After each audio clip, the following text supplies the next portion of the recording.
Hi everyone, today we're going to cover the GameMax Game Player A380 handheld. The A380 is a budget Android based handheld that's come out of nowhere and doesn't have too much coverage anywhere. So I thought it'd be worth getting one and doing a bit of an overview of what it is and what it's able to do. So the first surprise with the A380 is that it doesn't have the RK3326 processor inside it, instead favouring the RK3128 processor clocked at 1.3 GHz. It's got 512 megabytes of RAM, a 4-inch IPS display, a resolution of 800 by 480, and a 3000 mAh battery. The A380 also supports micro HDMI out, both Bluetooth and Wi-Fi, with dual analogs that click in to provide L3 and R3 support.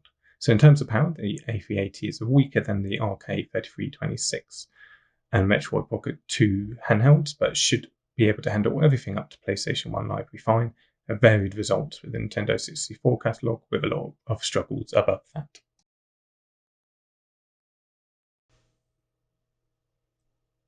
Starting with the unboxing, the box is actually pretty decent, very colourful throughout, showing off the support for the built-in 9 simulators here, 4-inch screen, I'm not sure why they're saying HD, a support multiplayer and TV output highlight, alongside expandable memory and Bluetooth support. On the other side, got another picture of the A380 and apparently 3,600 plus games supported, and the spec is listed on the other side.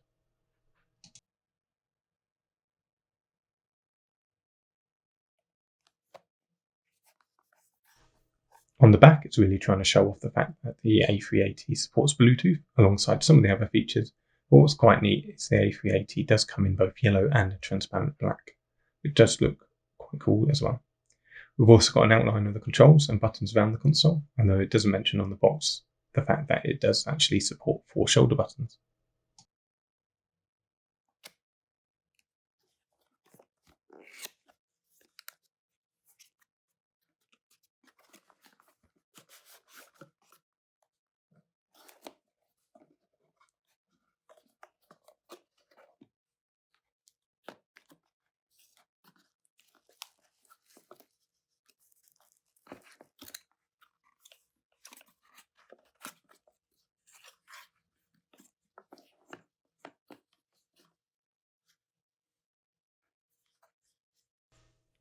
Opening up, we've got the console itself, an included carry bag, which is quite cool, and a USB-C cable and instructions. The A380 does come with a screen protector on it too, which at least gives the screen a little protection during the shipping process.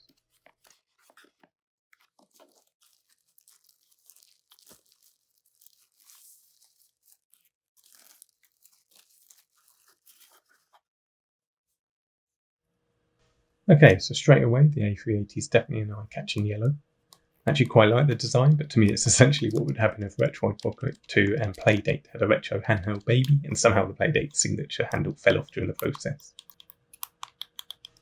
Still though, the build quality overall is actually surprisingly good. The buttons all feel nice and are very responsive. The little silver circles are in grass, so you don't actually catch yourself on them at all. The shoulder buttons are really quite nice and just feel comfortable to use, especially the back triggers. There's no gaps or anything along the sides of the case, and the bigger A30 logo, the other little logos and lightings are almost all in the back where you can't see it. It does feel like a quite solid bit of plastic, and the overall weight balance is very comfortable. The analog sticks are an absolute standout and really quite impressive. Both click in, there's a lot of travel, and they're really comfortable. The D-pad's the only disappointment with the controls, as although it's a nice size and looks nice, it's very squeaky. There's barely any travel to it, and it just doesn't feel right. So it's almost like they've used a small plastic membrane behind it, which is a big shame as the rest of the build quality left some really good first impressions. Until you touch the D-pad, it genuinely does feel like a very solidly made, good handheld. So turning it on, you're greeted with a snail loading icon while it ticks into its inbuilt OS.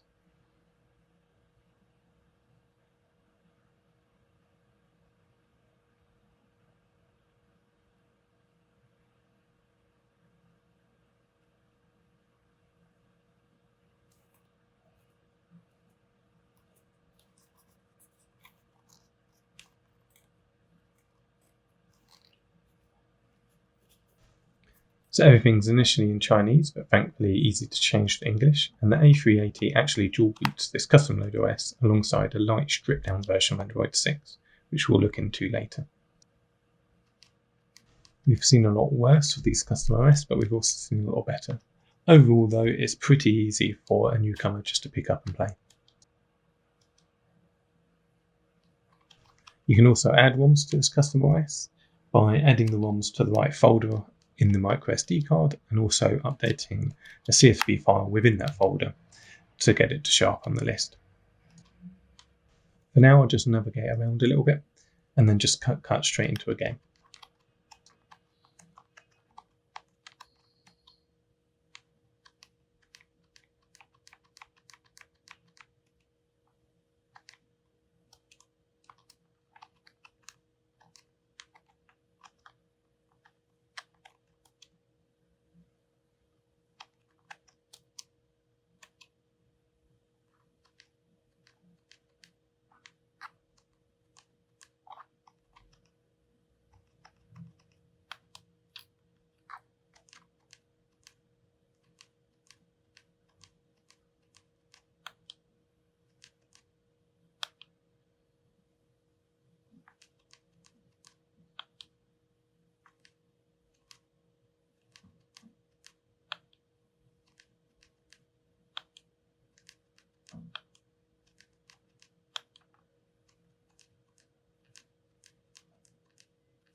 So I've flown straight into PSP's God of War here to see how it will run from the inbuilt OS. And the short answer is not well at all, which is at least somewhat expected.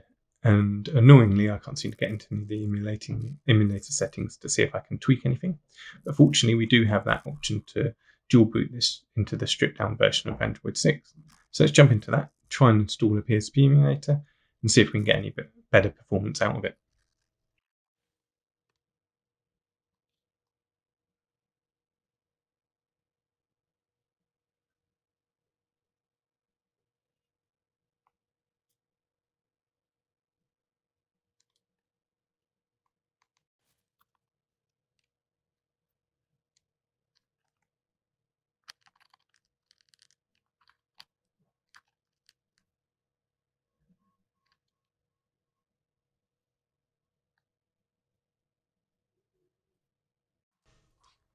So it's a relatively pain-free experience, as that A380 in Android mode has an APK installer app, and although the PSP is always going to be beyond what the A380 can do comfortably, this does give an idea of the benefits of jumping into Android and tweaking can do to those that would like to.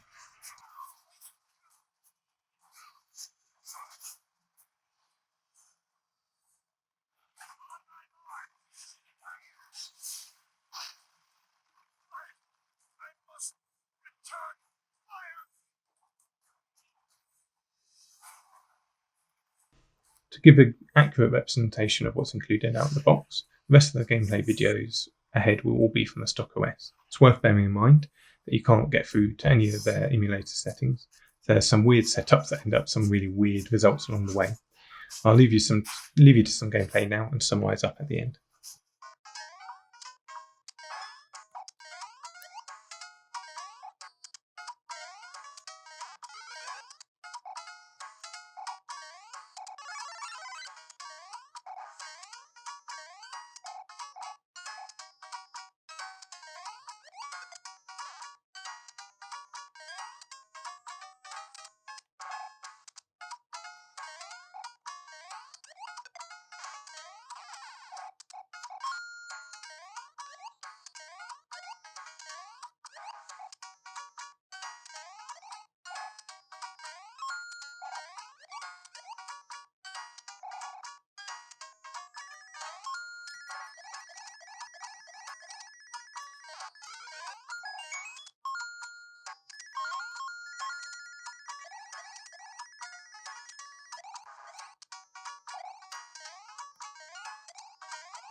So the A380 is honestly far better than I thought it would be.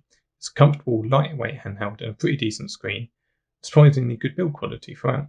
It's got a god-awful D-pad and bad speakers, but amazing analogs, good controls other than the D-pad, has Bluetooth and Wi-Fi support, micro HDMI out, and the ability to jump into Android.